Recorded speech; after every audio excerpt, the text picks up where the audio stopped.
4 tappe che toccano anche quelle che sono le caratteristiche principali dell'offerta ciclistica e anche turistica del Veneto, dalla montagna, le colline, la pianura, quindi tutte quelle che sono le specialità del ciclismo italiano lì si possono dimostrare. Saranno 4 le tappe del Giro d'Italia 2015 dal 21 al 24 maggio che si partiranno da località venete. Il rapporto tra la Corsa Rosa e la regione, terra di campioni appassionati, risale al 1912, quando la prima tappa si concluse a Padova con la vittoria di Giovanni Micheletto. Nel Giro del 2015 sono previste 2 tappe interamente sul territorio, mentre una vedrà l'arrivo a Vicenza e una la partenza da Marostica. Ma intanto c'è già chi pensa al futuro, con un sogno realizzabile forse nella prossima edizione 2016. Da Jesolo a Sappada ripercorreremo il Piave in senso contrario rispetto all'acqua, perché vorremmo calcare in maniera molto pesante il riconoscimento di questo fiume da un punto di vista dell'anniversario della Grande Guerra.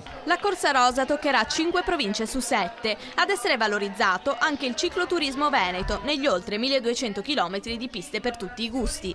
Credo proprio fin dai tempi quasi di Pantani che non trovavamo tanta gente sulle strade, e questo ci riempie di orgoglio, perché vuol dire che l'affetto che la gente ha per questo evento è ancora fortissimo e noi siamo ancora in grado di trasmettere emozioni, perché poi il Giro deve essere quello, deve essere emozione. In occasione della presentazione c'era anche il promettente ciclista Enrico Battaglin di Marostica, che partirà proprio dalla sua città natale. Sicuramente il primo arrivo in terra veneta a Monteberico è adatto a me, spero di far bene. Adesso tra virgolette ho un inverno davanti per pensarci e provare il percorso, quindi